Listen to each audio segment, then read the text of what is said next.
जी की फतेह। जाप श्री मुख वाक पातशाही 10वीं। छपै छंद त्वै प्रसाद। चक्कर चहन अरबरन जात अरपात न हिंजह। रूप रंग अरेक पेक कहु कह न सकत कह। अचल मूरत अनुभव प्रकाश मित्तोज कहिजै। कोट इंद्र इंद्रान साहिर साहान गिरिजै। त्रिभुवन महीप सुर नर असुर नेत नेत बंत्रन कहत। तो सरब नाम कथै कवन करम नाम बरनत सुमत। वाहिगुरु जी का खालसा वाहिगुरु जी की फतेह। पतित पावन भगत वत्सल किरपा निधान सच्चे पातशाह जी महाराज ਸਾਹਿਬ ਸ੍ਰੀ ਗੁਰੂ ਨਾਨਕ ਦੇਵ ਜੀ ਧੰਨ ਧੰਨ ਪੰਥ ਦੇ ਵਾਲੀ ਅੰਮ੍ਰਿਤ ਕੇ ਦਾਤੇ ਸਰਬੰਸ ਦਾਨੀ ਕਲਗੀਧਰ ਮਹਾਰਾਜ ਗੁਰੂ ਗੋਬਿੰਦ ਸਿੰਘ ਸਾਹਿਬ ਜੀ ਦਸਾਂ ਪਾਤਸ਼ਾਹੀਆਂ ਦੀ ਆਤਮਿਕ ਜੋਤ ਹਾਜ਼ਰਾ ਹਜੂਰ ਜਾਹਰਾ ਜ਼ਹੂਰ ਸਰਬ ਕਲਾ ਭਰਪੂਰ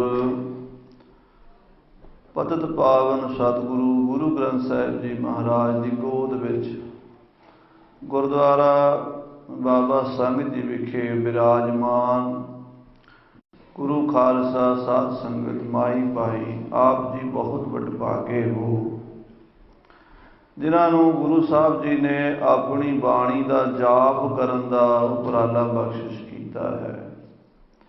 ਸਾਧ ਸੰਗਤ ਜੀ, ਜੇ ਕੋਈ ਸਾਨੂੰ ਪੁੱਛੇ ਵੀ ਕਿਹੜੇ ਕੰਮ ਲਈ ਆਏ ਹੋ, ਤੇ ਅਸੀਂ ਦੁਨਿਆਵੀ ਕੰਮ ਦੱਸਦੇ ਹਾਂ, ਪਰ ਜਿਹੜਾ ਅਸਲੀ ਕੰਮ ਹੈ ਉਹਦਾ ਸਾਨੂੰ ਗਿਆਨ ਨਹੀਂ।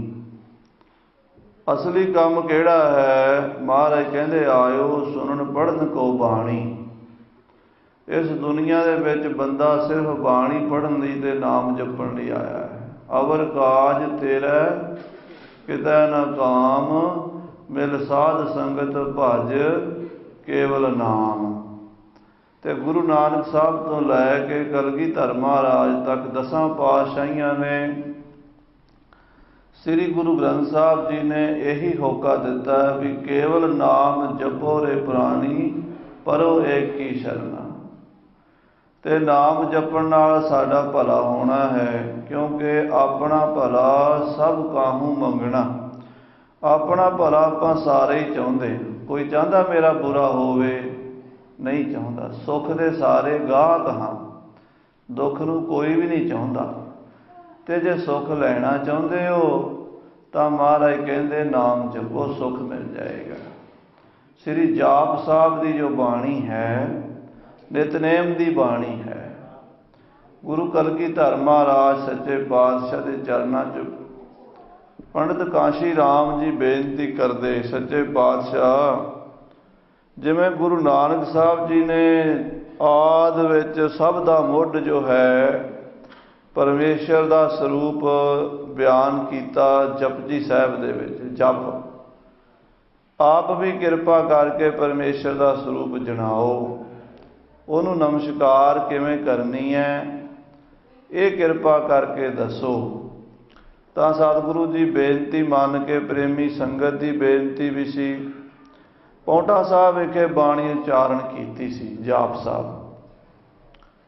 ਜਮਨਾ ਦਾ ਕੰਢਾ ਸੀ, ਗੁਰੂ ਸਾਹਿਬ ਉੱਥੇ ਕਵੀ ਦਰਬਾਰ ਲਾਉਂਦੇ ਸਨ। ਬੜੇ ਬੜੇ ਵਿਦਵਾਨ ਕਵੀਆਂ ਤੋਂ ਕਵਿਤਾ ਸੁਣਦੇ ਸਨ ਤੇ ਆਪ ਵੀ ਉੱਥੇ ਗੁਰੂ ਸਾਹਿਬ ਬੜੇ ਬੜੇ ਵੱਡੇ ਮਹਾਨ ਗ੍ਰੰਥਾਂ ਦਾ ਅਨੁਵਾਦ ਕਰਦੇ ਸਨ। ਕੁਝ ਮਹਾਰਾਜ ਨੇ ਪ੍ਰਾਚੀਨ ਗ੍ਰੰਥਾਂ ਦਾ ਅਨੁਵਾਦ ਕੀਤਾ ਤੇ ਕੁਝ ਆਪਣੀ ਸੁਤੰਤਰ ਬਾਣੀ ਵੀ ਰਚੀ। ਸ੍ਰੀ ਜਾਪ ਸਾਹਿਬ ਦੀ ਰਚਨਾ ਹੋਈ। ਕਹਿੰਦੇ ਉੱਥੇ ਦਰਿਆ ਜਿਹੜਾ ਹੈ, ਜਮਨਾ ਨਦੀ ਹੈ, ਉਹ ਵਗਦੀ ਸੀ। ਮਹਾਰਾਜ ਦੀ ਬਾਣੀ 'ਚ ਬਚਨ ਆਇਆ ਹੈ, 17 ਸਹਿ ਪੈਤਾਲ ਮੈਂ ਸਾਵਣ ਸੁਧ ਥਿਤ ਦੀਪ। ਨਗਰ ਪਾਵਟਾ ਸ਼ੁਭ ਕਰਨ ਜਮਨਾ ਬਹਿ ਸਮੀਪ। ਗੁਰੂ ਸਾਹਿਬ ਨੇ ਆਪ ਇਹ ਦੋਹਰਾ ਲਿਖਿਆ ਹੈ। 1745 ਬਿਕਰਮੀ ਸਾਵਣ ਸੁਦੀ 7ਵੀਂ ਵਾਲਾ ਦਿਨ ਹੈ ਜਿਸ ਦਿਨ ਇਹ ਬਾਣੀ ਰਚੀ ਹੈ, ਕ੍ਰਿਸ਼ਨਾ ਅਵਤਾਰ। ਤੇ ਉਹਦੇ 'ਚ ਮਹਾਰਾਜ ਕਹਿੰਦੇ ਵੀ ਨਗਰ ਪਾਉਂਟਾ ਨਗਰ ਹੈ, ਸ਼ੁਭ ਕਰਨ ਬੜੀ ਸੁੰਦਰ ਸਥਾਨ ਜਗ੍ਹਾ ਹੈ, ਰਮਣੀਕ ਜਗ੍ਹਾ ਹੈ, ਰਿਸ਼ੀਆਂ ਮੁਨੀਆਂ ਮਹਾਂਪੁਰਸ਼ਾਂ ਦੀ ਜਗ੍ਹਾ ਹੈ। ਐਸੀ ਪਵਿੱਤਰ ਧਰਤੀ ਤੇ ਜਮਨਾ ਵਹਿ ਸਮੀਪ, ਜਮਨਾ ਕੋਲ ਵਗਦੀ ਹੈ। ਤੇ ਪਾਤਸ਼ਾਹ ਉੱਥੇ ਬਾਣੀ ਉਚਾਰਨ ਕੀਤੀ। ਜਦੋਂ ਸ੍ਰੀ ਅਨੰਦਪੁਰ ਸਾਹਿਬ ਆਏ ਤਾਂ ਉੱਥੇ ਸਤਿਗੁਰਾਂ ਨੂੰ ਪੰਡਿਤ ਕਾਂਸ਼ੀ ਰਾਮ ਨੇ ਬੇਨਤੀ ਕੀਤੀ, ਮਹਾਰਾਜ ਇਹ ਬਾਣੀ ਆਪ ਜੀ ਦੀ ਬੜੀ ਮਹਿੰਗੀ ਹੈ, ਇਹਦੇ 'ਚ ਸੰਸਕ੍ਰਿਤੀ ਭਾਸ਼ਾ ਵੀ ਹੈ, ਇਹਦੇ 'ਚ ਫਾਰਸੀ ਭਾਸ਼ਾ ਵੀ ਹੈ, ਇਹਦੇ 'ਚ ਅਰਬੀ ਭਾਸ਼ਾ ਵੀ ਹੈ। ਕਲਯੁਗ ਦੇ ਜਿਹੜੇ ਜੀਵ ਹਨ ਉਹਨਾਂ ਦੀ ਬੁੱਧੀ ਬਹੁਤ ਮੋਟੀ ਹੈ। ਸਾਧ ਸੰਗਤ ਜੀ ਮਾਫ ਕਰ ਦੇਣਾ, ਜਿੰਨਾ ਤੁਸੀਂ ਮਾਇਆ ਦੇ, ਅਸੀਂ ਮਾਇਆ ਦੇ ਨੇੜੇ ਹੁੰਦੇ ਹਾਂ, ਉਨੀ ਬੁੱਧੀ ਮੋਟੀ ਹੋ ਜਾਂਦੀ ਹੈ। ਪਰ ਸੱਚਾਈ ਜਿਹੜੀ ਹੈ ਉਹ ਸਾਰਿਆਂ ਨੂੰ ਸਾਨੂੰ ਮੰਨਣੀ ਪੈਂਦੀ ਸੀ। ਮਾਇਆ ਦੇ ਵਿੱਚ ਰਹਿਣ ਵਾਲੇ ਜੀਵ ਹਾਂ, ਤੇ ਜਿੰਨੀ ਮਾਇਆ ਚਿਮੜਦੀ ਹੈ, ਮਾਇਆ ਵਾਲੇ ਪਾਸੇ ਧਿਆਨ ਜਾਂਦਾ ਹੈ, ਬੁੱਧੀ ਮੋਟੀ ਹੋ ਜਾਂਦੀ ਹੈ। ਜਿੰਨਾ ਪਰਮੇਸ਼ਰ ਵੱਲ ਧਿਆਨ ਜਾਂਦਾ ਹੈ, ਬਿਰਤੀ ਸੂਖਮ ਹੋ ਜਾਂਦੀ ਹੈ। ਇਹ ਪ੍ਰੈਕਟੀਕਲ ਤੁਸੀਂ ਕਰਕੇ ਵੇਖ ਲੈਣਾ। ਘੰਟਾ 2 ਘੰਟੇ 4 ਘੰਟੇ 6 ਘੰਟੇ ਨਾਮ ਜਪੋ, ਉਹਦਾ ਆਨੰਦ ਵੱਖਰਾ ਹੀ ਹੈ। ਤੇ ਬਾਹਰ ਜਿਹੜਾ ਪਸਾਰਾ ਹੈ ਉਹਦਾ ਜੰਜਾਲ ਆਪਾਂ ਨੂੰ ਪਤਾ ਹੀ ਹੈ। ਪਰ ਹਨੇਰੇ ਦਾ ਪਤਾ ਤਾਂ ਲੱਗਦਾ ਜੇ ਥੋੜ੍ਹਾ ਚਾਨਣੇ ਦਾ ਵੀ ਅਨੁਭਵ ਹੋਵੇ। ਚਾਨਣ ਦਾ ਪਤਾ ਤਾਂ ਲੱਗਦਾ ਜੇ ਹਨੇਰੇ ਦਾ ਪਤਾ ਹੋਵੇ। ਇੱਕ ਦੂਜੀ ਦੇ ਪੂਰਕ ਹਨ, ਹਨੇਰਾ ਚਾਨਣ ਆਪੇ ਕੀਆ। ਸੋ ਮਹਾਰਾਜ ਸੱਚੇ ਪਾਤਸ਼ਾਹ ਜੀ ਨੇ ਕਲਯੁਗ ਦੇ ਜੀਵਾਂ ਦੀ ਬੁੱਧੀ ਨੂੰ ਸੂਖਸ਼ਮ ਕਰਨ ਲਈ ਸ੍ਰੀ ਜਾਪ ਸਾਹਿਬ ਦੀ ਕਥਾ ਕੀਤੀ। ਜਿਵੇਂ ਦਮਦਮੇ ਸਾਹਿਬ, ਸਾਬੋ ਕੀ ਤਲਵੰਡੀ, ਸ੍ਰੀ ਗੁਰੂ ਗ੍ਰੰਥ 48 ਸਿੰਘਾਂ ਨੂੰ ਸਰਵਣ ਕਰਾਈ। ਉਹਨਾਂ ਨੇ ਅੱਗੇ ਭਾਈ ਦੀਪ ਸਿੰਘ, ਭਾਈ ਮਨੀ ਸਿੰਘ, ਭਾਈ ਸੂਰਤ ਸਿੰਘ, ਭਾਈ ਕੌਲ ਸਿੰਘ, ਭਾਈ ਚੰਦਾ ਸਿੰਘ, ਗਿਆਨੀ ਸੰਤ ਸਿੰਘ ਜੀ, ਗਿਆਨੀ ਹਰਨਾਮ ਸਿੰਘ ਜੀ, ਸੰਤ ਅਮੀਰ ਸਿੰਘ ਜੀ, ਸੰਤ ਸੰਗਤ ਸਿੰਘ ਜੀ, ਡਾਕਟਰ ਭਾਈ ਵੀਰ ਸਿੰਘ ਜੀ, ਗਿਆਨੀ ਗੁਰਬਚਨ ਸਿੰਘ ਜੀ ਭਿੰਡਰਾਂ ਵਾਲੇ, ਤਾਂ ਕਈ ਮਹਾਂਪੁਰਸ਼ ਮਹਾਤਮਾ ਨੇ ਅੱਗੇ ਉਹ ਲੜੀ ਚਲਾਈ। ਇਸੇ ਤਰ੍ਹਾਂ ਸਾਧ ਸੰਗਤ ਜੀ ਕਥਾ ਸ੍ਰੀ ਗੁਰੂ ਗੋਬਿੰਦ ਸਿੰਘ ਸਾਹਿਬ ਜੀ ਨੇ 10ਵੀਂ ਦੀ ਬਾਣੀ ਦੀ ਵੀ ਕੀਤੀ ਹੈ। ਔਰ ਕੁਝ ਬਾਣੀ ਦੀ ਕਥਾ ਆਨੰਦਪੁਰ ਸਾਹਿਬ ਸਿੰਘਾਂ ਨੂੰ ਸਰਵਣ ਕਰਾਤੀ ਜਾਪ ਸਾਹਿਬ ਦੀ, ਤੇ ਬਾਕੀ ਬਾਣੀ ਸ੍ਰੀ ਹਜ਼ੂਰ ਸਾਹਿਬ ਜਾ ਕੇ ਸਿੰਘਾਂ ਨੂੰ ਅਰਥ ਸਰਬ ਬੋਧ ਕਰਾਏ। ਉਹ ਵੀ ਮਹਾਰਾਜ ਨੇ ਬੜਾ ਪਰਉਪਕਾਰ ਕੀਤਾ। ਬਾਣੀ ਪੜ੍ਹਨ ਤੋਂ ਬਾਅਦ ਬਾਣੀ ਦੇ ਅਰਥਾਂ ਦਾ ਬੋਧ ਹੋਣਾ ਹੋਰ ਜ਼ਿਆਦਾ ਕਲਿਆਣਕਾਰੀ ਹੈ। ਕਈ ਇਹ ਸਮਝਦੇ ਆ ਵੀ ਇਹਦਾ ਮਤਲਬ ਹੈ ਬਾਣੀ ਪੜ੍ਹਨੀ ਨਹੀਂ ਚਾਹੀਦੀ, ਸਿਰਫ ਅਰਥ ਕਰਨੇ ਚਾਹੀਦੇ ਆ। ਇਹ ਗੱਲ ਵੀ ਨਹੀਂ। ਜਿੰਨਾ ਚਿਰ ਤੁਸੀਂ ਬਾਣੀ ਦਾ ਵਾਰ-ਵਾਰ ਜਾਪ ਨਹੀਂ ਕਰੋਗੇ, ਉਹਨਾਂ ਚਿਰ ਵੀ ਕਲਾ ਨਹੀਂ ਬਣਦੀ। ਜਾਪ ਦਾ ਮਤਲਬ ਹੀ ਹੈ ਸ਼ਬਦ ਨੂੰ ਵਾਰ-ਵਾਰ ਰਿਪੀਟ ਕਰਨਾ, ਜਪੀ ਜਾਣਾ। ਤੇ ਜਪ ਸ਼ਬਦ ਦਾ ਅਰਥ ਸੰਪਰਦਾਈ ਗਿਆਨੀਆਂ ਨੇ, ਡਾਕਟਰ ਭਾਈ ਵੀਰ ਸਿੰਘ ਹੋਰਾਂ ਨੇ ਵੀ ਕੀਤਾ। ਉਹ ਕਹਿੰਦੇ ਜਪ ਦਾ ਅਰਥ ਹੈ ਜਪ ਕੇ ਜਾਣਨਾ। ਜਿੰਨਾ ਤੁਸੀਂ ਜਪੀ ਜਾਓਗੇ ਉਹਨਾਂ ਜਾਣੀ ਜਾਓਗੇ। ਇਹ ਕਰਕੇ ਵੇਖ ਲਓ। ਅਸੀਂ ਅੱਜ ਜਪ ਨੂੰ ਤੋਤਾ ਰੱਟਣੀ ਕਹਿ ਦਿੰਦੇ ਹਾਂ ਵੀ ਜਪ ਤੇ ਐਵੇਂ ਹੀ ਆ ਜੀ, ਵਾਹਿਗੁਰੂ ਵਾਹਿਗੁਰੂ ਕਰਨ ਦੀ ਕੀ ਲੋੜ ਹੈ, ਕਿਤਾਬਾਂ ਪੜ੍ਹਨੀਆਂ ਚਾਹੀਦੀਆਂ ਨੇ। ਆਹ ਜਿਹੜੇ ਕਿਤਾਬਾਂ ਪੜ੍ਹਨ ਵਾਲੇ ਵੀਰ ਨੇ, ਗਿਆਨ ਚੁੰਚ ਗਿਆਨ ਬੜਾ ਹੈ, ਪਰ ਸ਼ਾਂਤੀ ਕੋਈ ਨਹੀਂ ਹੈ, ਠੰਡ ਕੋਈ ਨਹੀਂ ਹੈ। ਹਰ ਵੇਲੇ ਮੱਥੇ ਤੇ ਕੁਐਸਚਨ ਮਾਰਕ ਹੀ ਲਟਕਦਾ ਹੁੰਦਾ।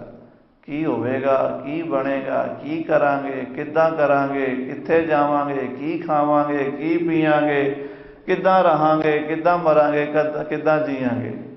ਸਾਰਾ ਜੀਵਨ ਇਹਨਾਂ ਗੱਲਾਂ 'ਚ ਹੀ ਲੰਘ ਜਾਂਦਾ। ਸੋ ਮਹਾਰਾਜ ਸੱਚੇ ਪਾਤਸ਼ਾਹ ਨੇ ਇਹਨਾਂ ਸਾਰੇ ਸ਼ੰਕਿਆਂ ਦਾ ਸਮਾਧਾਨ ਜਪ ਦੱਸਿਆ ਹੈ। ਜਪਣ ਦੇ ਨਾਲ ਜੋ ਜੋ ਜਪੈ ਤਿਸ ਕੀ ਗਤ ਹੋਏ। ਔਰ ਦਸਮ ਪਾਤਸ਼ਾਹ ਨੇ ਜਪ ਤੋਂ ਫਿਰ ਜਾਪ ਕਰ ਦਿੱਤਾ ਹੈ, ਜਿਹੜਾ ਅਖੰਡ ਚੱਲੇ ਲਗਾਤਾਰ ਨਿਰੰਤਰ।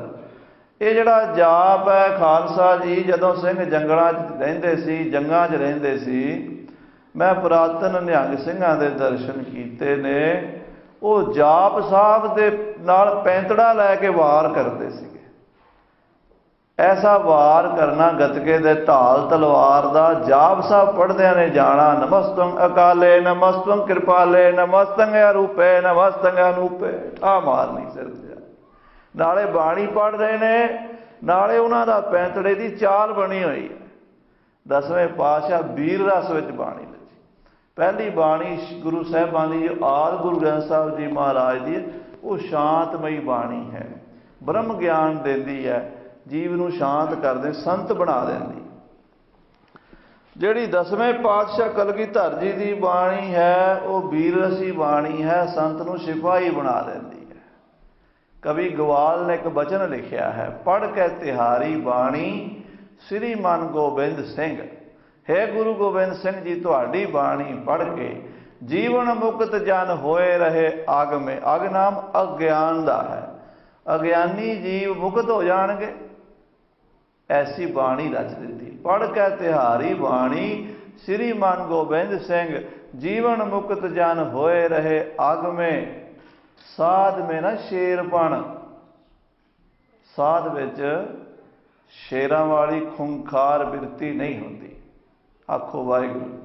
ਸਾਧ ਮੇ ਨਾ ਸ਼ੇਰਪਣ, ਤੇ ਸ਼ੇਰ ਮੇ ਨਾ ਸਾਧਪਣ। ਖੁੰਖਾਰ ਸ਼ੇਰ ਵਿੱਚ ਸਾਧੁਤਾ ਹੀ ਨਹੀਂ ਹੁੰਦੀ। ਸ਼ੇਰ ਸਾਧ ਵੇਖਿਆ ਕਦੀ ਬਣਿਆ?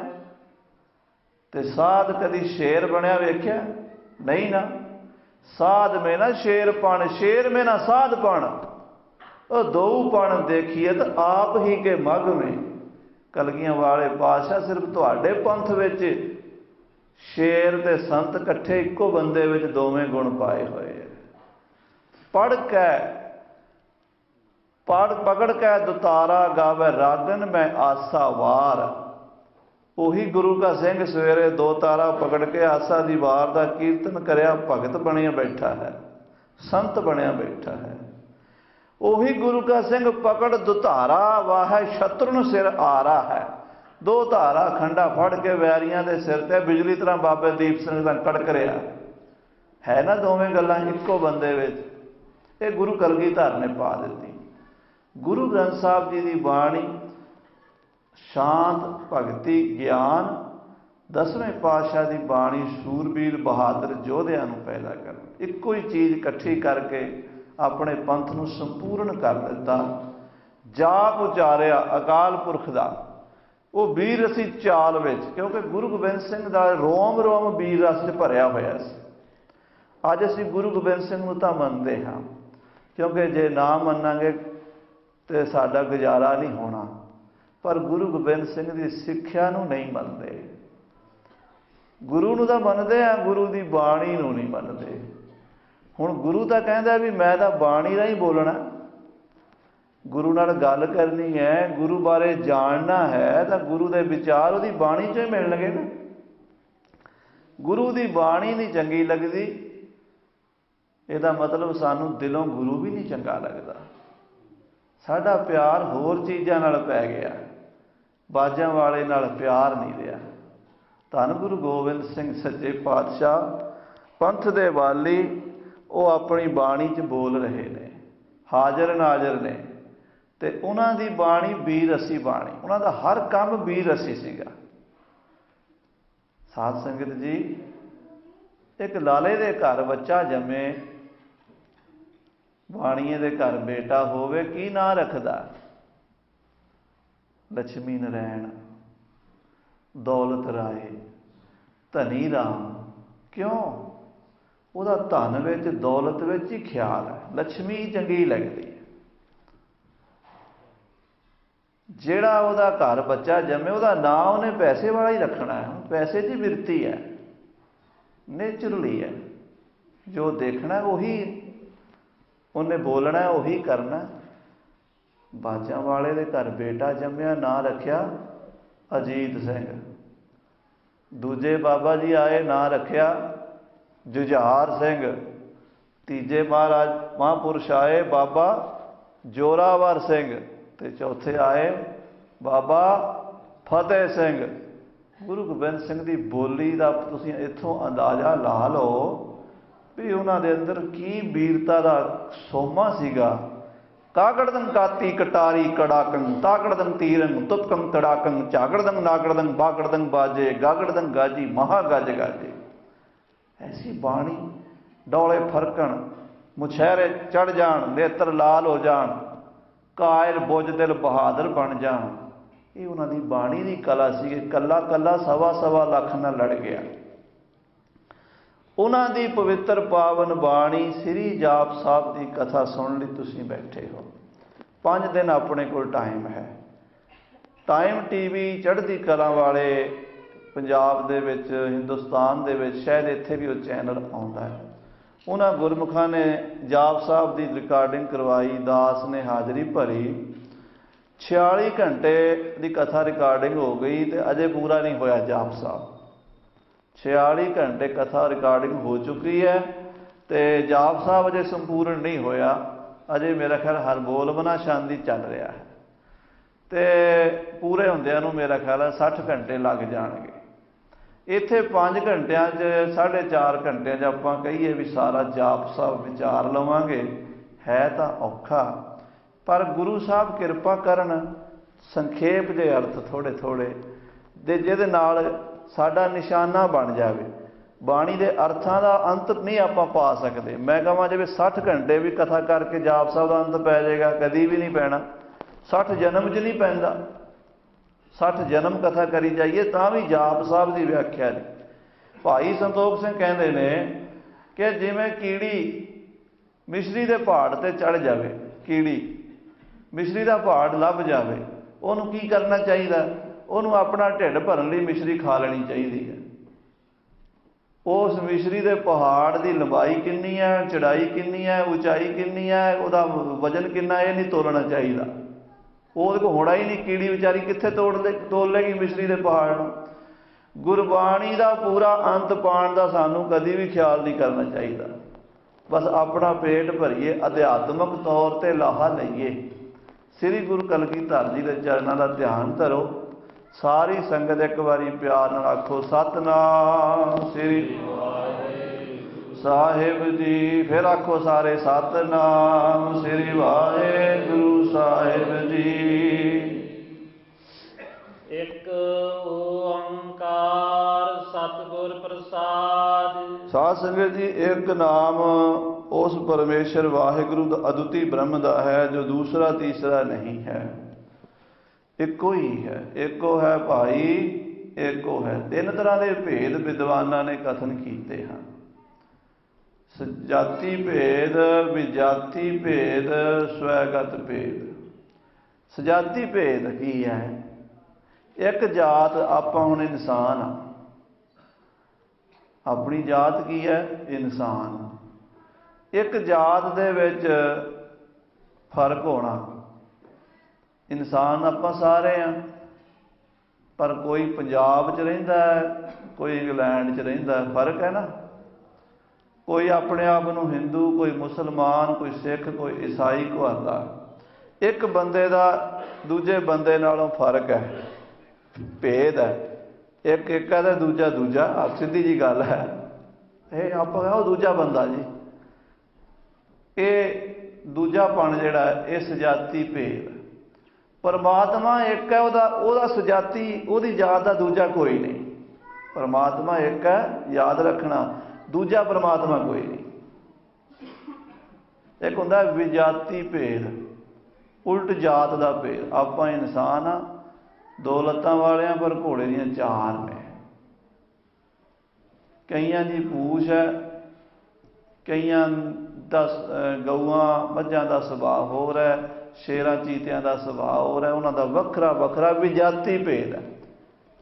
ਘੋੜੇ ਦਾ, ਕੁੱਤੇ ਦਾ, ਬੈਲ ਦਾ, ਮੱਝ ਦਾ, ਭੇਡ ਦਾ, ਸਾਰਿਆਂ ਦਾ ਇਹ ਹੈ ਵਿਜਾਤੀ ਭੇਦ। ਰੱਬ ਤੋਂ ਉਲਟੀ ਜਾਤ ਵਾਲਾ ਵੀ ਕੋਈ ਨਹੀਂ ਹੈ। ਜੇ ਰੱਬ ਦੀ ਜਾਤ ਵਾਲਾ ਰੱਬ ਕੋਈ ਨਹੀਂ, ਤੇ ਰੱਬ ਤੋਂ ਉਲਟੀ ਜਾਤ ਵਾਲਾ ਵੀ ਰੱਬ ਕੋਈ ਨਹੀਂ। ਯਾਦ ਰੱਖਣਾ, ਇੱਕ ਦਾ ਇਹ ਮਤਲਬ ਹੈ। ਤੀਜਾ ਭੇਦ ਹੁੰਦਾ ਸਵੈਗਤ ਭੇਦ। ਸਵੈ ਨਾਮ ਆਪਣੇ ਆਪ, ਆਪਣੇ ਸਰੀਰ 'ਚ ਭੇਦ ਹੈ। ਅੱਖਾਂ ਦੀ ਬਨਾਵਟ ਹੋਰ ਹੈ, ਨੱਕਾਂ ਦੀ ਹੋਰ ਹੈ, ਕੰਨਾਂ ਦੀ ਹੋਰ ਹੈ। ਅੱਖਾਂ ਕੰਨਾਂ ਵਰਗੀਆਂ ਨਹੀਂ ਤੇ ਕੰਨ ਅੱਖਾਂ ਵਰਗੇ ਨਹੀਂ।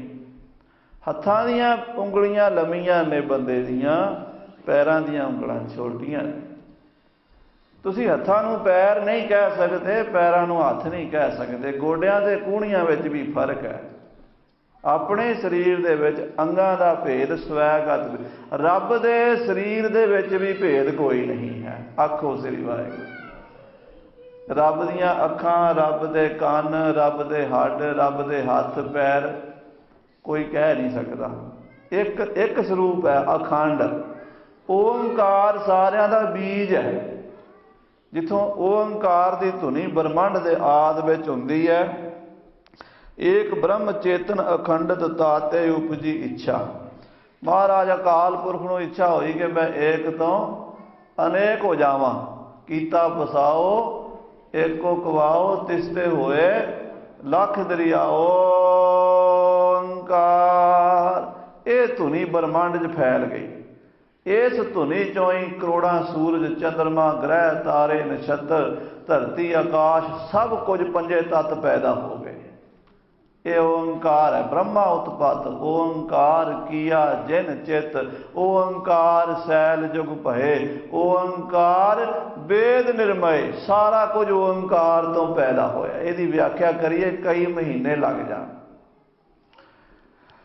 ਓੰਕਾਰ, ਕਾਰ ਦਾ ਮਤਲਬ ਕੇਵਲ ਓਨਲੀ ਵਨ ਹੀ ਹੈ, ਇੱਕੋ ਹੀ ਹੈ। ਔਰ ਇੱਕ ਰਸ, ਜਿਵੇਂ ਤੇਲ ਦੀ ਧਾਰ ਟੁੱਟਦੀ ਨਹੀਂ, ਪ੍ਰਮਾਤਮਾ ਕਦੀ ਟੁੱਟਦਾ ਨਹੀਂ, ਅਖੰਡ ਹੀ ਚਲਿਆ ਆਉਂਦਾ, ਅਖੰਡ ਹੀ ਚਲਿਆ ਆਉਂਦਾ। ਸਤ ਗੁਰ ਪ੍ਰਸਾਦ। ਸਤ ਦਾ ਮਤਲਬ ਹੈ ਵੀ ਜਿਹਦਾ ਕਦੀ ਬਾਧ ਨਾ ਹੋ ਸਕੇ, ਕਤਲ ਨਾ ਹੋ ਸਕੇ, ਮਾਰਿਆ ਨਾ ਜਾ ਸਕੇ, ਮਰੇ ਨਾ। ਜਿਹੜਾ ਸਭ ਬੰਦਿਆਂ ਨੂੰ ਮਾਰਿਆ ਜਾ ਸਕਦਾ, ਪਸ਼ੂਆਂ ਨੂੰ ਮਾਰਿਆ ਜਾ, ਸਾਰੇ ਮਰਦੇ ਆ। ਪਰਮੇਸ਼ਰ ਕਦੀ ਮਰਦਾ ਨਹੀਂ, ਅਬਿਨਾਸੀ ਹੈ। ਆਦਿ ਸੱਚ, ਪਹਿਲਾਂ ਵੀ ਸੀਗਾ। ਜੁਗਾਦ ਸੱਚ, ਜੁਗਾਂ ਵਿੱਚ ਵੀ ਸੀ, ਹੈ ਵੀ ਸੱਚ, ਹੁਣ ਵੀ ਹੈ। ਨਾਨਕ ਹੋਸੀ ਵੀ ਸੱਚ। ਉਹ ਸੱਤ ਦਾ ਕਦੀ ਅਭਾਵ ਨਹੀਂ ਹੋਣਾ। 50 ਸਾਲ ਪਹਿਲਾਂ, 100 ਸਾਲ ਪਹਿਲਾਂ ਸਾਡੇ 'ਚ ਕੋਈ ਨਹੀਂ ਸੀਗਾ। ਆਪਾਂ ਜਿੰਨੇ ਬੈਠੇ ਹਾਂ, 100 ਸਾਲ ਪਹਿਲਾਂ ਹੈ ਸੀ ਆਪਣੇ 'ਚ ਕੋਈ? ਕਿਸੇ ਦੀ 50 ਸਾਲ ਉਮਰ ਹੈ, ਕਿਸੇ ਦੀ 40 ਸਾਲ ਹੈ, ਕਿਸੇ ਦੀ 20 ਸਾਲ। ਆਪਾਂ ਬੈਠੇ ਹਾਂ ਜਿਹੜੇ 100 ਸਾਲ ਪਹਿਲਾਂ ਆਪਣੇ 'ਚ ਕੋਈ ਨਹੀਂ ਸੀ, ਤੇ ਆਉਣ ਵਾਲੇ 100 ਸਾਲ ਨੂੰ ਆਪਣੇ 'ਚੋਂ ਕਿਸੇ ਨੇ ਰਹਿਣਾ ਵੀ ਕੋਈ ਨਹੀਂ। ਪਰਮੇਸ਼ਰ ਪਹਿਲੇ ਵੀ ਸੀ, ਹੁਣ ਵੀ ਹੈ, ਤੇ ਅੱਗੇ ਵੀ ਰਹੇਗਾ। ਉਹ ਸੱਤ ਹੈ। ਗੁਰ ਕਹਿੰਦੇ ਆ ਜੀ ਚੇਤਨ ਨੂੰ, ਜਿਹੜਾ ਸੁਣ ਵੀ ਸਕਦਾ, ਸਮਝ ਵੀ ਸਕਦਾ, ਵੇਖ ਵੀ ਸਕਦਾ, ਬੋਲ ਵੀ ਸਕਦਾ। ਉਹਦੇ ਉਲਟ ਹੁੰਦਾ ਜੜ। ਜਿਹੜੇ ਇੱਟ ਪਈ ਹੈ, ਇੱਟ ਆਪਣੇ ਆਪ ਨੂੰ ਵੀ ਨਹੀਂ ਜਾਣਦੀ, ਦੂਜੇ ਨੂੰ ਵੀ ਨਹੀਂ ਜਾਣਦੀ। ਇੱਟ ਨੂੰ ਪੁੱਛ ਤੂੰ ਕੌਣ ਹੈ, ਜਵਾਬ ਆਏਗਾ ਨਹੀਂ। ਉਹ ਆਪਾਂ ਨੂੰ ਪਤਾ ਹੀ ਨਹੀਂ ਮੈਂ ਇੱਟ ਹਾਂ, ਜੜ ਹੈ। ਪੱਥਰ ਨੂੰ ਕੋਈ ਪਤਾ ਵੀ ਮੈਂ ਪੱਥਰ ਹਾਂ? ਉਹ ਜੜ ਹੈ ਨਾ। ਉਹ ਦੂਜੇ ਬਾਰੇ ਜਾਣਦਾ ਵੀ ਮੈਨੂੰ ਪੁੱਛਣ ਵਾਲਾ ਕੌਣ ਹੈ। ਚੇਤਨ ਨੂੰ ਪਤਾ ਹੁੰਦਾ ਵੀ ਕੌਣ ਪੁੱਛ ਰਿਹਾ, ਕੌਣ ਦੱਸ ਰਿਹਾ। ਆਪਾਂ ਸਾਰੇ ਚੇਤਨਾ, ਸਾਡੇ ਅੰਦਰ ਪਰਮਾਤਮਾ ਦੀ ਚੇਤਨ ਸੱਤਾ ਬੈਠੀ ਹੈ, ਤਾਂ ਹੀ ਅੱਖਾਂ ਦੇਖ ਰਹੀਆਂ ਨੇ, ਕੰਨ ਸੁਣ ਰਹੇ ਨੇ, ਜ਼ੁਬਾਨ ਬੋਲ ਰਹੀ ਹੈ, ਚਮੜੀ ਛੂਹ ਰਹੀ ਹੈ। ਜੇ ਸਾਡੇ ਅੰਦਰ ਉਹ ਚੇਤਨ ਭਗਵਾਨ ਨਾ ਬੈਠਾ ਹੋਵੇ, ਅਸੀਂ ਨਾ ਵੇਖ ਸਕਦੇ ਹਾਂ, ਨਾ ਸੁਣ ਸਕਦੇ ਹਾਂ, ਨਾ ਬੋਲ ਸਕਦੇ ਹਾਂ। ਆਖੋ ਸ੍ਰੀ ਵਾਹਿਗੁਰੂ। ਤੇ ਪ੍ਰਸਾਦ ਕਹਿੰਦੇ ਆ ਪ੍ਰਸੰਨ ਰਹਿਣ ਵਾਲਾ, ਸਦਾ ਹੀ। ਉਹ ਅਕਾਲ ਪੁਰਖ ਸਦਾ ਹੀ ਪ੍ਰਸੰਨ ਹੈ, ਸਦਾ ਹੀ। ਆਪਾਂ ਕਦੀ ਦੁਖੀ ਹੋ ਜਾਂਦੇ ਹਾਂ, ਕਦੀ ਸੁਖੀ ਹੋ ਜਾਂਦੇ ਹਾਂ। ਉਹ ਕਦੀ ਦੁਖੀ ਸੁਖੀ ਨਹੀਂ ਹੁੰਦਾ, ਸਦਾ ਆਨੰਦ ਵਿੱਚ ਕਰੈ ਆਨੰਦ ਆਨੰਦੀ ਮੇਰਾ। ਇਹ ਅਰਥ ਹੈ ਜਿਹੜਾ ਸੰਪਰਦਾਇ। ਜਿਹੜਾ ਆਮ ਸੂਖਮ ਬਿਰਤੀ ਨਾਲ ਅਰਥ ਕੀਤਾ ਜਾਂਦਾ ਉਹ ਹੈ ਸਤਿਗੁਰ ਪ੍ਰਸਾਦ। ਸਤਿਗੁਰਾਂ ਦੀ ਕਿਰਪਾ ਨਾਲ। ਉਹ ਪ੍ਰਮਾਤਮਾ, ਕਿਸੇ ਨੇ ਪੁੱਛਿਆ ਗੁਰੂ ਜੀ ਕਿੱਦਾਂ ਮਿਲਦਾ ਹੈ? ਕਲਗੀਧਰ ਕਹਿੰਦੇ ਸਤਿਗੁਰਾਂ ਦੀ ਕਿਰਪਾ ਨਾਲ ਮਿਲਦਾ। ਸਿੱਖਾਂ ਨੇ ਪੁੱਛਣਾ ਹੀ ਹੈ ਨਾ ਵੀ ਮਹਾਰਾਜ ਦੱਸੋ ਪਰਮੇਸ਼ਰ ਕਿਵੇਂ ਮਿਲੇਗਾ? ਮਹਾਰਾਜ ਕਹਿੰਦੇ ਭਾਈ ਜਿਹਦੇ ਤੇ ਗੁਰੂ ਕਿਰਪਾ ਹੋ ਜਾਏ, ਕਰੇ 20 ਬਿਸਵੇ ਗੁਰ ਕਾ ਮਨ ਮਾਨੈ, ਸੋ ਸੇਵਕ ਪਰਮੇਸ਼ਰ ਕੀ ਗਤ ਜਾਣੈ। 20 ਬਿਸਵੇ ਗੁਰੂ ਖੁਸ਼ ਹੋ ਜਾਵੇ, ਪ੍ਰਸੰਨ ਹੋ ਜਾਵੇ, ਸਿੱਖ ਦੇ ਸਿਰ ਤੇ ਹੱਥ ਰੱਖ ਦੇਵੇ, ਉਹਨੂੰ ਬ੍ਰਹਮ ਗਿਆਨ ਹੋ ਜਾਂਦਾ ਹੈ। ਹਾਂਜੀ, ਸ੍ਰੀ ਵਾਹਿਗੁਰੂ ਜੀ ਕੀ ਫਤਿਹ। ਇਹ ਜਿਹੜਾ ਇੱਕ ਓੰਕਾਰ ਸਤਿਗੁਰ ਪ੍ਰਸਾਦ ਮੰਗਲ ਹੈ, ਇਹ ਸ੍ਰੀ ਗੁਰੂ ਗ੍ਰੰਥ ਸਾਹਿਬ ਜੀ ਦਾ ਮੰਗਲ ਹੈ, ਆਦਿ ਬਾਣੀ ਦਾ ਹੈ। ਗੁਰੂ ਕਲਗੀਧਰ ਜੀ ਦੀ ਵਿਸ਼ੇਸ਼ਤਾ ਹੈ ਕਿ ਉਹਨਾਂ ਨੇ ਆਦਿ ਗੁਰੂ ਗ੍ਰੰਥ ਸਾਹਿਬ ਜੀ ਨੂੰ ਵਡਿਆਈ ਦਿੱਤੀ ਹਰ ਜਗ੍ਹਾ 'ਤੇ। अजकल कई वीर कहते हैं भी दसम का प्रकाश बराबर करते, क्यों करते? साध संगत जी बराबर नहीं करते। तुसीं हजूर साहब जाके देख लेना, छोटी पालकी च करते हैं, बराबर नहीं है। छोटी पालकी वड्डी तो गुरु ग्रंथ साहब है, छोटी च दसम है। एवें वाद विवाद करते बेलोड़ा। तो पहला हुक्मनामा गुरु ग्रंथ साहब जी का सुनते, फिर दसम का सुनते। दूजा फिर वो कहते चलो ये तो मान लें भी गुरु की बाणी है, पर प्रकाश नहीं करना चाहिए।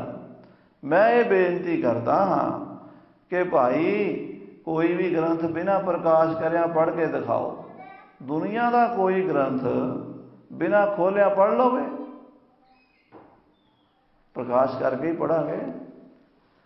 फिर वो ग्रंथ सतगुरु कलगीधर जी का है, मसीत में तो नहीं जाके पढ़ना, गुरुद्वारे ही पढ़ांगे। मंदिर वाले कहेंगे भी इत्थे पढ़ लो गुरु ग्रंथ साहब दसवां। गुरुद्वारा गुरु ग्रंथ साहब नाल है, तो गुरु ग्रंथ साहब की झूरी च आनंद कारज होंदे हैं। गुरु ग्रंथ साहब की झूरी च मरण का भोग पैंदा प्राणी का। गुरु ग्रंथ साहब की झूरी च पंज प्यारे अमर छकांदे हैं। गुरु ग्रंथ साहब की ताबे नगर कीर्तन हुंदा। गुरु ग्रंथ साहब की झूरी च ही फैसले होंदे आ। ते दसम ग्रंथ मसीत क्यों पढ़न जाइए? असीं तां गुरु ग्रंथ साहब की ताबिया ही पढ़ांगे। वड्डे हन गुरु ग्रंथ साहब। बंसावली नामे च लिखिया दोवें ग्रंथ साहब सके हैं भाई। वो है वड्डा गुरु ग्रंथ साहब नूं दस पए, वो वड्डा है। गद्दी उन्होंने दित्ती, अपने तो वड्डियां दी बाणी नूं मत्था टेकिया, अपने आप नूं नहीं टेकिया। आखो श्री वाहिगुरू। पर गुरु गोबिंद सिंह का सत्कार असीं तां करना है ना। आखो श्री वाहिगुरू। गुरु गोबिंद सिंह पातशाह कलगीधर जी महाराज पंथ दे वाली बाणी उचारण करते पहला वो मंगल लिखिया जिहड़ा उन्हां दे वड्डियां ने लिखिया सी, एक ओंकार सतगुर प्रसाद। हुण अपनी बाणी का जोशमई वीर रस वाला जिहड़ा मंगल है वो लिखते। हाँ जी, श्री वाहिगुरू जी की फतेह। ये मंगल दसम की बाणी का है। भाई संतोख सिंह ने ग्रंथ लिखिया जदों सब तो पहला उन्होंने इन्हां मंगलों को नमस्कार की है। ध्यान देना, साडे विद्वान कवि किड्डे बरीकी नाल देखते सी। अजकल तो किताबां लिखते ना, पहला एक ओंकार भी नहीं लिखते, शर्म महसूस करते हैं भी एक ओंकार लिखिया तो लोग कहेंगे ये पुराने ख्यालों का बंदा। पर पुरातन विद्वाना ने लिखा जेड़े ग्रंथ दे विच शुरू च एक ओंकार ना लिखिया होवे समझो नास्तिक का लिखिया होया। नास्तिक है लिखण वाला, रब नूं नहीं मानता, रब नूं उहने ध्याया ही नहीं। पहला जिन्ने भी ग्रंथ ने उन्होंने तुहानूं एक ओंकार पहला मिलेगा तां ग्रंथ शुरू होएगा। अज जेड़े भी शब्द ने किते एक ओंकार वेख्या तुसीं किसी किताब सिख हिस्टरी दी किताबां भी लै लो, सिख फिलोसफी दी लै लो, मूल च एक ओंकार नहीं लिखते। क्यों? वो कहते पुराने ख्यालों की गल सी, हुण की लोड़ है, हुण नास्तिक जो जम पे रहो विचार। गुरु गोबिंद सिंह साहब ने पहला तो वो मंगल किया जिहड़ा गुरु ग्रंथ साहब च कीता सी। हुण वो करदे जिहड़ा अपनी बाणी च करना शुरू करना। श्री वाहिगुरू जी की फतेह। वाहिगुरू अकाल पुरख परमेश्वर जिहड़ा सारिਆਂ तो आश्चर्य है, वाह नाम आश्चर्य को होई।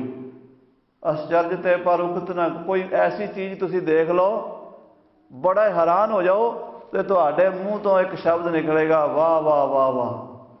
उस तो वध के कोई वडियाई नहीं दुनिया में। जदों परमात्मा नूं देखिया तो गुरु अमरदास जी कहते वाहो वाहो तिसनों आखिए जे सच्चा गैर गंभीर। वाहो वाहो तिसनों आखिए जे गुणदाता मत धीर। ओ वाह वाह उन्हों क्या, वाह तू वाह है, तू है वाह तेरी रजाई। जदों उहदी वडियाई वेखी उहनूं वाह आख्या ते नाल आख्या गुरु।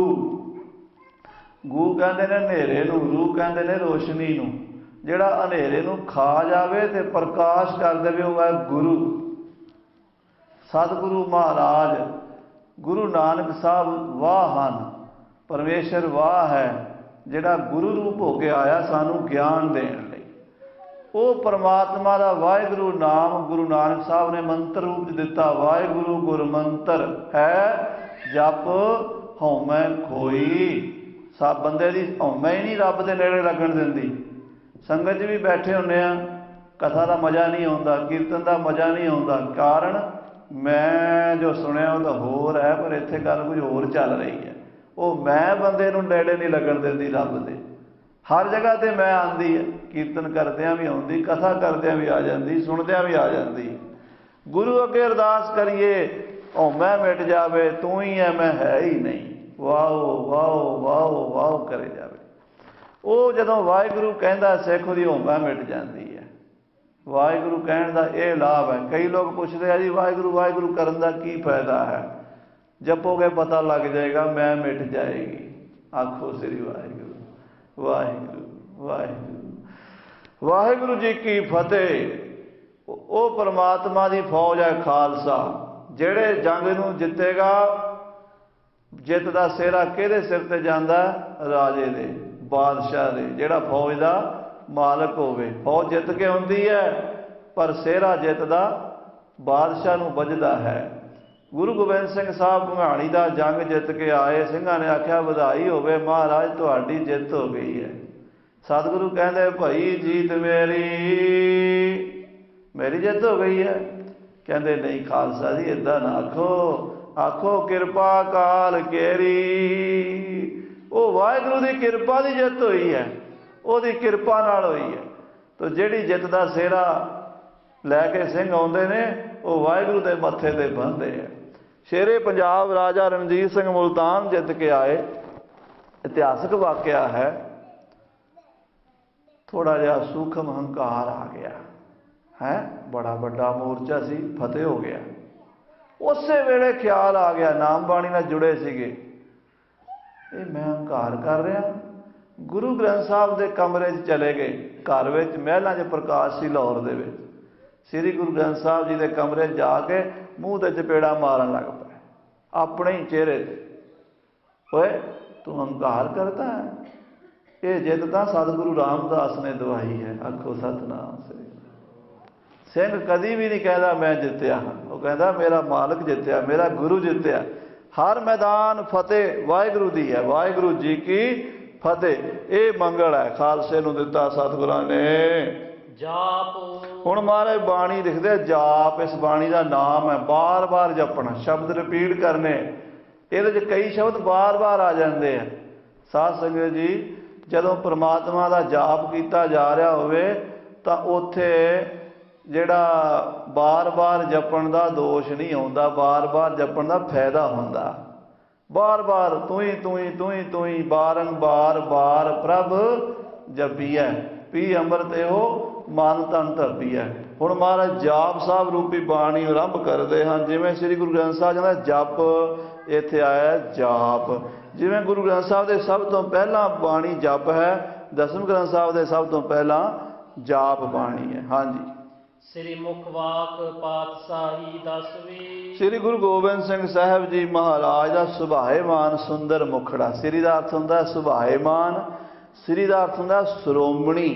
सब तो श्रोमणी सुभाएमान सुंदर मुख है 10वें पातशाह महाराज। तेरे बंके लोहण दंत रिसाला, सोहणे नक जिन लमड़े वाला। उस सुंदर मुखार बिन तो मुख श्रोमणी वचन महाराज उच्चारण करन लगे है। साध संगत जी एक अवांतर वाक होंदे, एक मुख वाक होंदे है। ये मुख वाक हन महाराज जी दे मुख तो निकले हुए अकाल पुरख का स्वरूप बयान करते हैं। पातशाही 10वीं, 10वीं पातशाही में गुरु नानक साहब जी तो लैके गुरु ज्योति नूं महला करके लिखिया। महला पहला, महला दूजा, महला तीजा। जदों ये लड़ी संपूर्ण हो गई ना, जदों 10 पातशाहियां का जिहड़ा पहरा सी वो संपूर्ण होया, ते वो महला पातशाह के रूप च विराज हो गया। कलगियां लग गईयां ते बादशाही तखत ते बह गए। पहला फकीरी बाणे च रहे। आखो सतनाम श्री वाहिगुरू। गुरु नानक साहब फकीरी बाणे तो महला पहला काम शुरू होया। करदे करदे करदे सच्ची पातशाही का दुनिया नूं नज़ारा दिखा दिता। वो महला पातशाही के रूप च कन्वर्ट हो गया। आखो श्री वाहिगुरू। पातशाही ते महला दो चीज़ नहीं है। उत्थे महल्ले की लोड़ सी जोत बदल। महला वो जगह नूं कहंदे आ जिथे जोत आके वसदी है, उहनूं कहंदे महला। अरबी का शब्द है हलूल करना, एक चीज़ नूं दूजी च मिक्स करना, एक चीज़ नूं लिया के किसी दूजी जगह विच पा देना। जिवें गंगा समुंदर च आके पै जाती है, ਇਸੇ ਤਰ੍ਹਾਂ ਪਰਮੇਸ਼ਰ ਦੀ ਜੋਤ ਗੁਰੂ ਨਾਨਕ ਸਾਹਿਬ ਦੇ ਰੂਪ ਚ ਆਈ ਤੇ ਮਹੱਲਾ ਪਹਿਲਾ। ਜਿੱਥੇ ਹਲੂਲ ਹੁੰਦਾ ਉਹਨੂੰ ਮਹੱਲਾ ਕਹਿੰਦੇ ਆ, ਤੇ ਮਹੱਲਾ ਦੂਜਾ ਗੁਰੂ ਅੰਗਦ ਸਾਹਿਬ ਜੋਤ ਆ ਗਈ। ਜੋਤ 오ਹਾ ਜੁਗਤ ਸਾਏ ਸਹਿ ਕਾਇਆ ਫੇਰ ਪਲਟੀ ਹੈ। ਜਾਮੇ ਬਦਲ ਬਦਲ ਬਦਲ ਕੇ ਪਾਤਸ਼ਾਹੀ ਬਣ ਗਈ 10ਵੇਂ ਜਾਮੇ। ਕਲਗੀਆਂ ਲੱਗ ਗਈਆਂ, ਬਾਦਸ਼ਾਹੀ ਤਖਤ ਹੋ ਗਿਆ, ਘੋੜੇ ਆ ਗਏ, ਹਾਥੀ ਆ ਗਏ, ਫੌਜਾਂ ਬਣ ਗਈਆਂ। ਹੁਣ ਉਹ ਪਾਤਸ਼ਾਹੀ ਸ਼ਬਦ ਤਾਂ ਵਰਤ ਰਹੇ ਹੈ ਕਲਗੀਧਰ ਪਾਤਸ਼ਾਹ 10ਵੇਂ ਪਾਤਸ਼ਾਹ ਗੁਰੂ ਗੋਬਿੰਦ ਸਿੰਘ ਦੀ ਬਾਣੀ ਉਚਾਰਨ ਕਰਦੇ। ਹਾਂਜੀ, ਛਪੈ ਛੰਦ। ਇਹ ਛੰਦ ਦਾ ਨਾਮ ਹੈ ਛਪੈ। ਸਾਧ ਸੰਗਤ ਜੀ, ਛਪੈ ਛੰਦ ਉਹ ਹੁੰਦਾ ਜਿਹਦੇ 6 ਚਰਨ ਹੁੰਦੇ ਆ, 6 ਪੰਕਤੀਆਂ ਹੁੰਦੀਆਂ ਨੇ। ਛਪੈ, ਇਹ ਛਪੈ ਛੰਦ ਵਿੱਚ 10ਵੇਂ ਪਾਤਸ਼ਾਹ ਪਹਿਲਾ ਅਕਾਲ ਪੁਰਖ ਵਾਹਿਗੁਰੂ ਦਾ ਮੰਗਲਾ ਚਰਨ ਕਰਦੇ ਆ। ਮੂਲ ਮੰਤਰ ਹੈ 10ਵੇਂ ਦੀ ਬਾਣੀ ਦਾ। ਹਾਂਜੀ, ਤੋੈ ਪ੍ਰਸਾਦ। ਹੇ ਵਾਹਿਗੁਰੂ, ਇਹ ਬਾਣੀ ਮੈਂ ਤੇਰੀ ਕਿਰਪਾ ਨਾਲ ਉਚਾਰਨ ਕਰਨ ਲੱਗਾ। ਮੈਂ ਨਹੀਂ ਉਚਾਰਦਾ ਹਾਂ, ਆਪੋਂ ਬੋਲ ਨਾ ਜਾਣਦਾ। ਜਿਹੜੀ ਗੱਲ ਗੁਰੂ ਗ੍ਰੰਥ ਸਾਹਿਬ ਜੀ ਕਹੀ ਹੈ ਉਹੀ 10ਵੇਂ 'ਚ ਕਹੀ ਹੈ। ਤੁਸੀਂ ਪੰਕਤੀ ਪੰਕਤੀ ਨੂੰ ਮਿਲਾ ਕੇ ਦੇਖ ਸਕਦੇ ਹੋ, ਪਰ ਅਜੇ ਤਾਂ ਅਸੀਂ ਗੁਰੂ ਗ੍ਰੰਥ ਸਾਹਿਬ ਹੀ ਨਹੀਂ ਪੜ੍ਹਿਆ। 10ਵੇਂ ਤਾਂ ਬੜੀ ਦੂਰ ਦੀ ਗੱਲ ਹੈ। ਤੇ ਕਿੰਤੂ ਉਹ ਕਰਦੇ ਆ ਜਿਨ੍ਹਾਂ ਨੇ ਜਪਜੀ ਸਾਹਿਬ ਹੀ ਨਹੀਂ ਪੜ੍ਹਿਆ ਹੁੰਦਾ। ਦੁੱਖ ਉਦੋਂ ਲੱਗਦਾ ਹੈ। ਸਤਿਗੁਰੂ ਕਲਗੀਧਰ ਪਾਤਸ਼ਾਹ ਮਹਾਰਾਜ ਕਹਿੰਦੇ, ਹੇ ਵਾਹਿਗੁਰੂ ਤੇਰੀ ਕਿਰਪਾ ਨਾਲ। ਗੁਰੂ ਗ੍ਰੰਥ ਸਾਹਿਬ 'ਚ ਵੀ ਲਿਖਿਆ ਹੈ, ਜੈਸੀ ਮੈਂ ਆਵੈ ਖਸਮ ਕੀ ਬਾਣੀ ਤੈਸੜਾ ਕਰੀ ਗਿਆਨ ਵੇ ਲਾਲੋ। ਪਾਤਸ਼ਾਹ ਕਹਿੰਦੇ ਨੇ ਮੈਂ ਨਹੀਂ ਬੋਲ ਰਿਹਾ, ਜਿਹਾ ਤੂੰ ਕਰਾਇਆ ਹੈ ਤੇਹਾ ਹੋ ਕਰੀ ਵਿਖਿਆਨ। ਜੋ ਤੂੰ ਬੁਲਾਉਂਦਾ ਮੈਂ ਉਹ ਬੋਲਦਾ ਹਾਂ। ਤੇਰੀ ਕਿਰਪਾ ਨਾਲ ਬਾਣੀ ਉਚਾਰਨ ਕਰਦੇ ਹਾਂ ਜੀ। ਚੱਕਰ ਚਹਿਨ ਅਰ ਬਰਨ ਜਾਤ। ਹੇ ਵਾਹਿਗੁਰੂ, ਤੇਰਾ ਸਰੂਪ ਐਸਾ ਹੈ ਕਿ ਤੇਰਾ ਕੋਈ ਚੱਕਰ, ਕੋਈ ਚਿਹਨ, ਕੋਈ ਵਰਨ, ਜਾਤ ਪਾਤ ਨਹੀਂ ਦੱਸ ਸਕਦਾ ਕਿੱਦਾਂ ਦੀ ਹੈ। ਦੁਨੀਆ ਵਿੱਚ ਕਿਸੇ ਬੰਦੇ ਬਾਰੇ ਪੁੱਛੀਏ, ਉਹ ਕਹਿੰਦਾ ਜੀ ਭਾਈ ਸਾਹਿਬ ਜਿਹਦੇ ਘਰ ਤੁਸੀਂ ਜਾਣਾ ਹੈ ਦੱਸੋ ਕੰਮ ਕੀ ਕਰਦਾ ਹੈ। ਜਾਤ, ਜਾਤ ਕਿਵੇਂ ਬਣੀ? ਜਾਤ ਬਣੀ ਸਾਧ ਸੰਗਤ ਜੀ ਜਾਣ ਪਛਾਣ ਤੋਂ। ਪਹਿਲਾਂ ਸ਼ੁਰੂ ਵਿੱਚ ਜਿਵੇਂ ਅੱਜ ਕੱਲ੍ਹ ਸਰਕਾਰਾਂ ਨੇ ਮਹਿਕਮੇ ਬਣਾ ਦਿੱਤੇ। ਰੇਲਵੇ ਦਾ ਮਹਿਕਮਾ, ਪੁਲਿਸ ਦਾ ਮਹਿਕਮਾ, ਫੌਜ ਦਾ ਮਹਿਕਮਾ, ਡਾਕ ਵਿਭਾਗ। ਪੁਰਾਣੇ ਜ਼ਮਾਨੇ 'ਚ ਜਾਤਾਂ ਵੰਡ ਦਿੱਤੀਆਂ, ਆਹ ਕੰਮ ਤੁਸੀਂ ਕਰਨਾ, ਆਹ ਕੰਮ ਤੁਸੀਂ ਕਰਨਾ, ਆਹ ਕੰਮ ਤੁਸੀਂ ਕਰਨਾ। ਕੱਪੜਾ ਬਣਨ ਦਾ ਕੰਮ, ਕੱਪੜੇ ਧੋਣ ਦਾ ਕੰਮ, ਭਾਂਡੇ ਮਾਂਜਣ ਦਾ ਕੰਮ, ਪਾਣੀ ਢੋਣ ਦਾ ਕੰਮ, ਖੇਤੀਬਾੜੀ ਕਰਨ ਦਾ ਕੰਮ, ਲੱਕੜੀ ਦਾ ਕੰਮ ਜਾਤਾਂ ਨੂੰ ਦਿੱਤਾ ਗਿਆ। ਕੋਈ ਤਰਖਾਣ ਬਣ ਗਿਆ, ਕੋਈ ਲੁਹਾਰ ਬਣ ਗਿਆ। ਕੰਮ ਤੋਂ ਜਾਤ ਬਣ ਗਈ। ਅੱਜ ਵੀ ਤੁਸੀਂ ਪੁੱਛੋ ਤੇ ਕੰਮ ਤੋਂ ਹੀ ਜਾਤ ਹੈ। ਅਸੀਂ ਕਿਤੇ ਜਾ ਕੇ ਪੁੱਛਦੇ ਹਾਂ ਫਲਾਣੇ ਬੰਦੇ ਦੇ ਘਰ ਜਾਣਾ, ਉਹ ਕਹਿੰਦੇ ਜਿਹੜੇ ਬੰਦੇ ਦੇ ਤੁਸੀਂ ਘਰ ਜਾਣਾ ਹੈ ਦੱਸੋ ਭਾਈ ਸਾਹਿਬ ਪਹਿਲਾਂ ਕੰਮ ਕੀ ਕਰਦਾ। ਅਸੀਂ ਕਹਿ ਦਈਏ ਨਾ ਜੀ ਉਹ ਡਾਕ ਘਰ 'ਚ ਲੱਗਾ ਹੋਇਆ, ਉਹ ਰੇਲਵੇ 'ਚ ਲੱਗਾ ਹੋਇਆ, ਉਹ ਪੁਲਿਸ 'ਚ ਹੈ, ਉਹ ਕਹਿੰਦੇ ਆਹ ਗਲੀ ਮੁੜ ਜਾਓ ਤੇ ਉਹ ਫਲਾਣੀ ਥਾਂ 'ਤੇ ਉਹਦਾ ਘਰ ਹੈ। ਕੰਮ ਤੋਂ ਪਛਾਣ ਆ ਜਾਂਦੀ। ਸੋ ਜਾਤ, ਚੱਕਰ, ਚਿਹਨ ਅਕਾਲ ਪੁਰਖ ਵਾਹਿਗੁਰੂ ਦਾ ਕੀ ਹੈ ਕੋਈ ਬਿਆਨ ਨਹੀਂ ਕਰ ਸਕਦਾ। ਉਹਦੀਆਂ ਰੇਖਾਵਾਂ ਕਿੱਦਾਂ ਦੀਆਂ ਨੇ, ਉਹ ਕਿਹੜੇ ਕਿਹੜੇ ਸਰੂਪਾਂ ਵਿੱਚ ਹੈ। ਸਾਧ ਸੰਗਤ ਜੀ, ਹੱਥਾਂ ਪੈਰਾਂ ਦੀਆਂ ਉਂਗਲਾਂ ਵਿੱਚ ਵੀ ਰੇਖਾਵਾਂ ਹੁੰਦੀਆਂ ਨੇ। ਅੱਜ ਕੱਲ੍ਹ ਆਪਾਂ ਦੇਖਿਆ ਫਿੰਗਰ ਪ੍ਰਿੰਟ ਹੀ ਲਏ ਜਾਂਦੇ ਆ ਜਿੱਥੇ ਵੀ ਨਿਸ਼ਾਨੀ ਬੰਦੇ ਦੀ।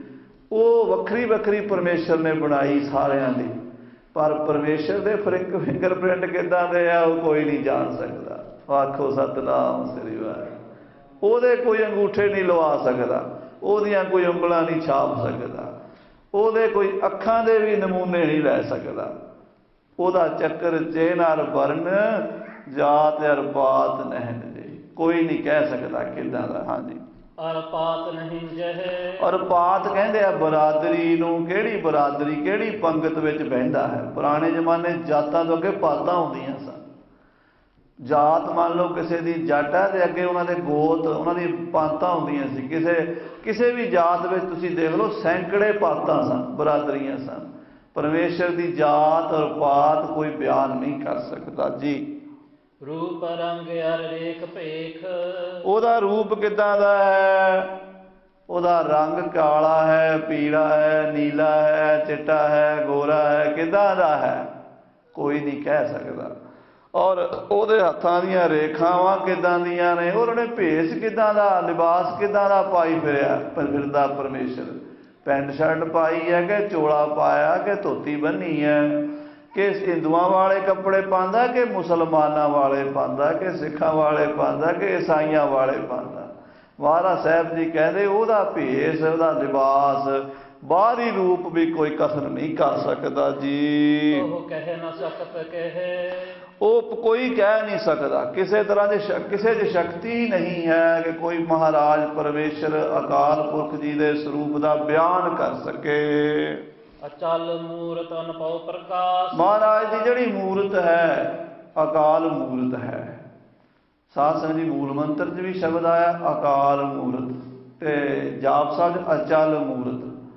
ਕਈ ਸੱਜਣ ਅਰਥ ਕਰ ਦਿੰਦੇ ਆ ਬੜੀ ਛੇਤੀ, ਕਹਿੰਦੇ ਪਰਮਾਤਮਾ ਦੀ ਮੂਰਤ ਹੀ ਕੋਈ ਨਹੀਂ ਹੈ। ਪਰ ਜੇ ਪਰਮਾਤਮਾ ਦੀ ਮੂਰਤ ਨਾ ਹੋਵੇ ਤਾਂ ਸਮਝ ਮੂਰਤ ਤਾਂ ਹਸਤੀ ਨੂੰ ਕਹਿੰਦੇ ਆ, ਹੋਂਦ ਨੂੰ ਕਹਿੰਦੇ ਆ, ਫਿਰ ਪਰਮੇਸ਼ਰ ਦੀ ਹੋਂਦ ਹੀ ਕੋਈ ਨਹੀਂ ਹੈ। ਜੇ ਇਹ ਅਰਥ ਲੱਗਣਾ ਸੀ ਤਾਂ ਪਾਠ ਅਮੂਰਤ ਆਉਣਾ ਸੀਗਾ, ਵੀ ਮੂਰਤ ਕੋਈ ਨਹੀਂ ਹੈ। ਪਰ ਇੱਥੇ ਦਾ ਮਹਾਰਾਜ ਨੇ ਨਿਸ਼ਚਿਤ ਕਿਹਾ ਵੀ ਮੂਰਤ ਹੈ, ਪਰ ਕੈਸੀ ਮੂਰਤ ਹੈ? ਅਕਾਲ ਹੈ। ਜਿਹੜੀਆਂ ਮੂਰਤਾਂ ਮਾਇਆ ਨਾਲ ਬਣਦੀਆਂ ਨੇ, ਪਦਾਰਥਾਂ ਨਾਲ ਬਣਦੀਆਂ ਨੇ, ਸੋਨੇ ਦੀ ਮੂਰਤੀ ਬਣ ਜਾਂਦੀ ਹੈ, ਚਾਂਦੀ ਦੀ ਮੂਰਤੀ ਵੀ ਬਣ ਜਾਂਦੀ ਹੈ, ਪੱਥਰ ਦੀਆਂ ਮੂਰਤਾਂ ਤੇ ਲੱਖਾਂ ਲੋਕ ਮੰਦਿਰਾਂ 'ਚ ਬਣਾਈ ਬੈਠੇ ਨੇ, ਔਰ ਕਾਗਜ਼ਾਂ ਉੱਤੇ ਵੀ ਮੂਰਤੀਆਂ ਛਾਪੀਆਂ ਜਾਂਦੀਆਂ ਨੇ, ਸਰੀਰ ਨੂੰ ਵੀ ਮੂਰਤੀ ਕਹਿੰਦੇ ਨੇ। ਮਹਾਰਾਜ ਕਹਿੰਦੇ ਇਹ ਜਿੰਨੀਆਂ ਮੂਰਤਾਂ ਨੇ, ਬਣਨ ਦਾ ਵੀ ਟਾਈਮ ਹੈ ਤੇ ਟੁੱਟਣ ਦਾ ਵੀ ਟਾਈਮ ਹੈ। ਸੋਨੇ ਦੀ ਮੂਰਤੀ ਬਣਾਉਣ ਵਾਲਾ ਬਣਾ ਜਾਂਦਾ, ਪਿੱਛੋਂ ਤੋੜਨ ਵਾਲਾ ਆ ਜਾਂਦਾ। ਸੋਮਨਾਥ ਦੇ ਮੰਦਿਰ 'ਚ ਕਈ ਮਣ ਸੋਨੇ ਦੀ ਮੂਰਤੀ ਸੀ ਭਗਵਾਨ ਮਹਾਦੇਵ ਦੀ, ਔਰ ਬਿਨਾਂ ਕਿਸੇ ਸਪੋਰਟ ਦੇ ਮੰਦਿਰ 'ਚ ਖੜੀ ਸੀਗੀ। ਮਹਿਮੂਦ ਗਜ਼ਨਵੀ ਗਿਆ, ਉਹਨੇ ਦੇਖਿਆ ਲੋਕ ਉਹਨੂੰ ਮੱਥਾ ਟੇਕਦੇ ਸੀ ਮੂਰਤੀ ਨੂੰ, ਬਈ ਭਗਵਾਨ ਬਿਨਾਂ ਕਿਸੇ ਆਸਰੇ ਦੇ ਧਰਤੀ ਤੋਂ ਵੀ ਉੱਚਾ, ਛੱਤ ਨਾਲੋਂ ਨੀਵਾਂ, ਆਲੇ ਦੁਆਲੇ ਮੰਦਿਰ ਦੀਆਂ ਕੰਧਾਂ ਤੋਂ ਵੀ ਵੱਖਰਾ ਕਿਵੇਂ ਖੜਾ? ਇਹਦੇ ਕੋਈ ਸ਼ਕਤੀ ਖੜੀ ਹੈ। ਹਜ਼ਾਰਾਂ ਸਾਲ ਤੋਂ ਮੱਥੇ ਟੇਕਦੇ ਆ ਰਹੇ ਸਨ।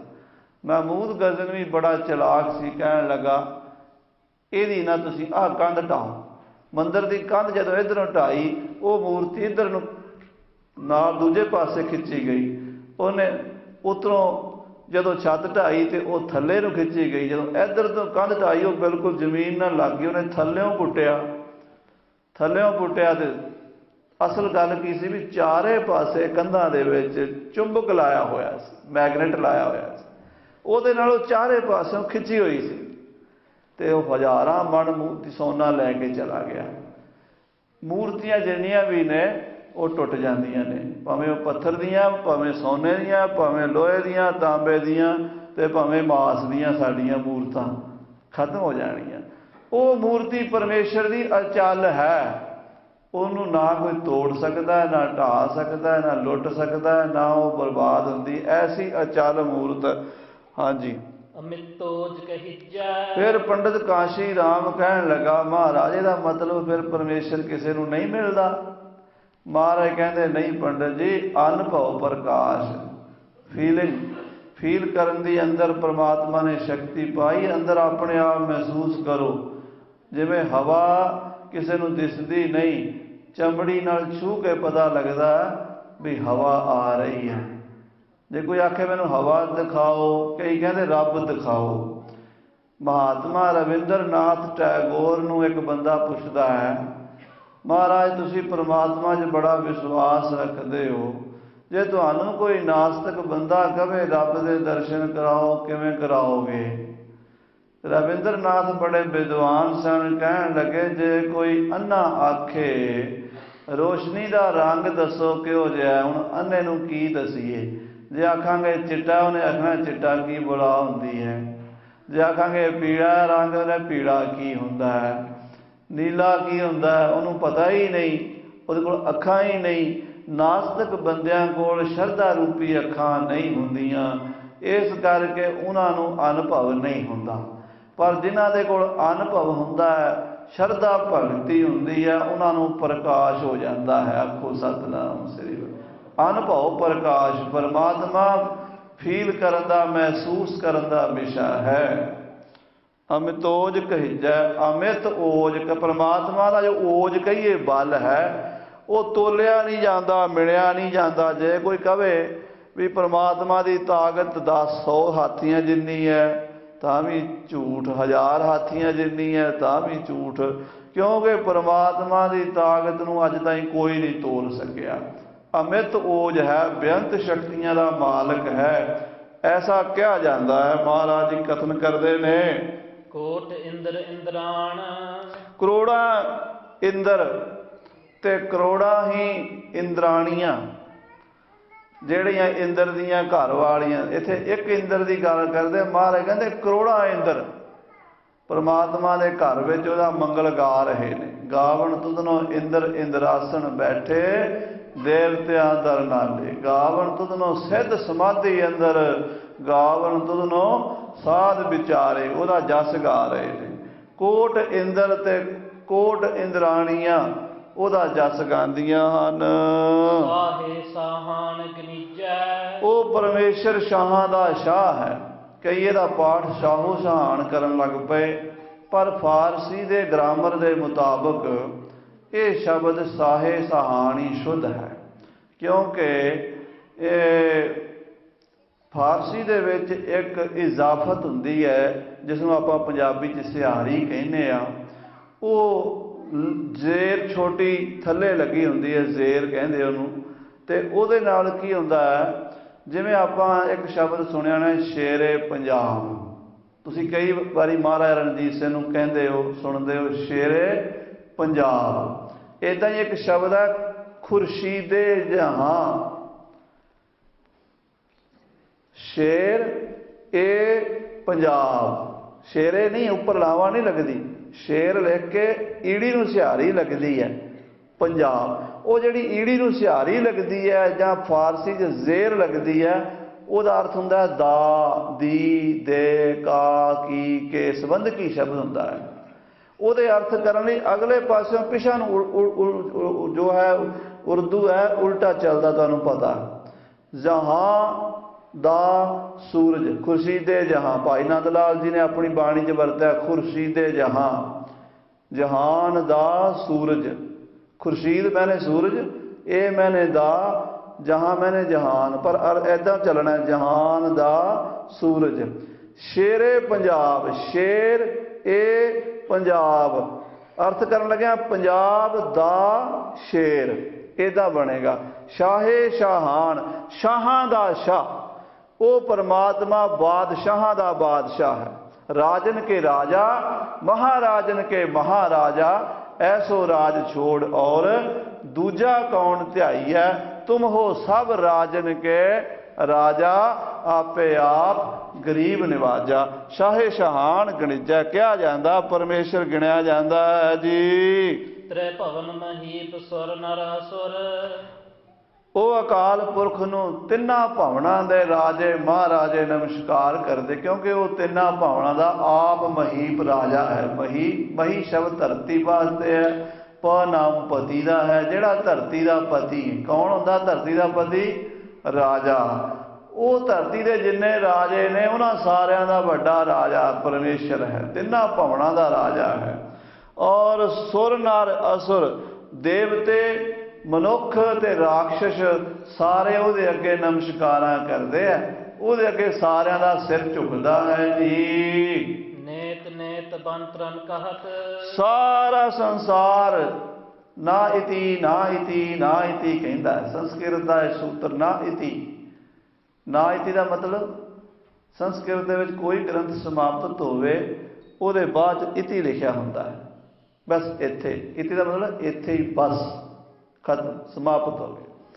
ਪਰ ਪਰਮਾਤਮਾ ਦੇ ਬਾਰੇ ਨਾ ਇਤੀ, ਵੀ ਇੱਥੇ ਬਸ ਨਹੀਂ ਹੋਈ, ਅਜੇ ਹੋਰ ਗੱਲ ਕਹਿਣੀ। ਦਸਮ ਪਾਤਸ਼ਾਹ ਦੀ ਬਾਣੀ 'ਚ ਇੱਕ ਅਫਜੂ ਸ਼ਬਦ ਆਉਂਦਾ, ਅਫਜੂ। ਜਦੋਂ ਚਰਿੱਤਰਾਂ ਦੇ ਵਿੱਚ ਪੜ੍ਹਦੇ ਹਾਂ ਆਪਾਂ, ਹਰ ਚਰਿੱਤਰ ਦੇ ਬਾਅਦ ਆਉਂਦਾ ਅਫਜੂ।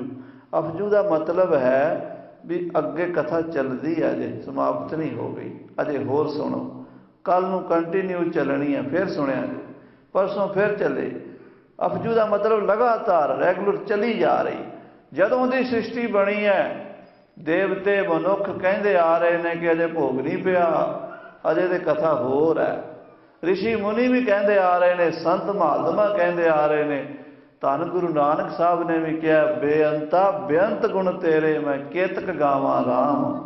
ਤੇਰੇ ਗੁਣ ਬੇਅੰਤ ਹਨ, ਤੇਰੇ ਗੁਣ ਬੇਅੰਤ ਹਨ, ਬੇਅੰਤ ਹਨ, ਬੇਅੰਤ। ਨਾ ਇਤੀ ਇੱਥੇ ਬਸ ਨਹੀਂ ਜੇ ਵੀ ਮੈਂ ਹੁਣ ਕਥਾ ਕਰ ਚੱਲਿਆ ਤੇ ਇਸ ਤੋਂ ਅੱਗੇ ਗਿਆਨ ਕੋਈ ਨਹੀਂ।